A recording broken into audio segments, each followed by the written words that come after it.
अब आगे बढ़ते हैं और अगली बड़ी खबर का रुख करेंगे देश की राजधानी दिल्ली से। ये बड़ी खबर, इंडिया अलायंस की बैठक थोड़ी ही देर में शुरू होने वाली है। यहां पर नेताओं का पहुंचने का सिलसिला शुरू हो चुका है। बैठक पहलगाम आतंकी हमले, ऑपरेशन सिंदूर और भारत की विदेश नीति को लेकर चर्चा के लिए बुलाए गए और ये कहा जा रहा है कि संसद का विशेष सत्र बुलाया जाए, सरकार पर दबाव बनाया जाए, इसकी रणनीति बनाई जाएगी इसमें। हालांकि इससे पहले आज तक कुछ सूत्रों से जानकारी मिली कि ऑपरेशन सिंदूर पर संसद के विशेष सत्र की विपक्ष की मांग पर सरकार विचार तक नहीं कर रही है। और सूत्रों के हवाले से ये बड़ी खबर मिल रही है। सरकारी सूत्रों के मुताबिक जुलाई में चूंकि मानसून सत्र शुरू होने जा रहा है, तो ऐसे में विशेष सत्र की मांग का अभी औचित्य नहीं है, ये सत्ता पक्ष का कहना है। हालांकि विपक्ष का मानना है कि एक बहुत बड़ा संकट था और उस स्थिति में क्या क्या हुआ है ये पूरे देश को जानने का अधिकार है। तो ऐसे में संसद का विशेष सत्र बुलाया जाए और संसद में जानकारियां दी जाए ऑपरेशन सिंदूर और इत्यादि उससे संबंधित सभी। अमित भारद्वाज हमारे संवाददाता हमारे साथ जुड़ गए। अमित, कौन कौन से राजनीतिक दल इसमें इंडिया अलायंस में जो है इसमें पहुंच रहे हैं और क्या चिंतन मंथन होगा?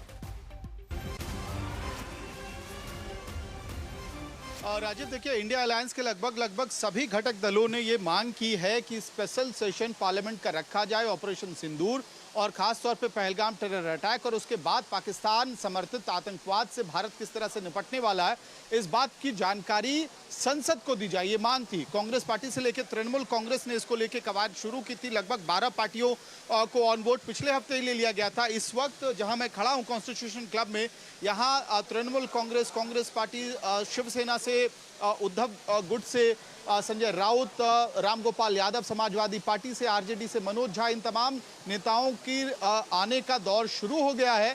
हालांकि ये खबर इस वक्त हमें सूत्रों ने कंफर्म की है कि आम आदमी पार्टी आज की इस बैठक से दूर रहेगी, क्योंकि अब बैठक कांग्रेस के नेतृत्व में हो रहा है। कांग्रेस ने लीड लेने की कोशिश की है, इस वजह से आम आदमी पार्टी ने आज की बैठक से दूरी बना ली है। लेकिन वो उस कॉज के साथ है, यानी कि स्पेशल पार्लियामेंट्री सेशन की जो मांग है विपक्ष की, उसके साथ है।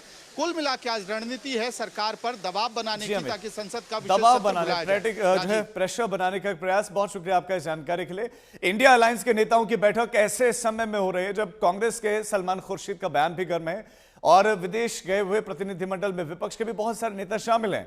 इन नेताओं पर विपक्ष में ही सवाल उठ रहे हैं और इनके बयानों पर लगातार चुटकियां भी ली जा रही हैं और ये अपनी पार्टी की जगह सरकार की भाषा बोल रहे हैं, ये कहा जा रहा है। इस पर कांग्रेस नेता सलमान खुर्शीद ने तीखी प्रतिक्रिया व्यक्त की और सलमान खुर्शीद ने यह कहा कि जब भारत आतंकवाद के खिलाफ दुनिया भर में अपना संदेश पहुंचाने के मिशन पर होता है तो देश में लोग राजनीतिक वफादारी का आकलन कर रहे हैं, ये दुखद है। क्या देशभक्त होना इतना मुश्किल है? He's supporting so-and-so, he's not supporting so-and-so, they are supporting the government, etc. I have come here to oppose the government of India. I mean, if I wanted to do that, I would stay at home. I have come here to speak for India, whoever speaks for India. And in whichever way they speak for India, whatever is said for India, we are here to support. It's only a short period of 10 days, 12 days, etc. Then you have to go back home and do what you are required to do at home. But here for India first, India and only India.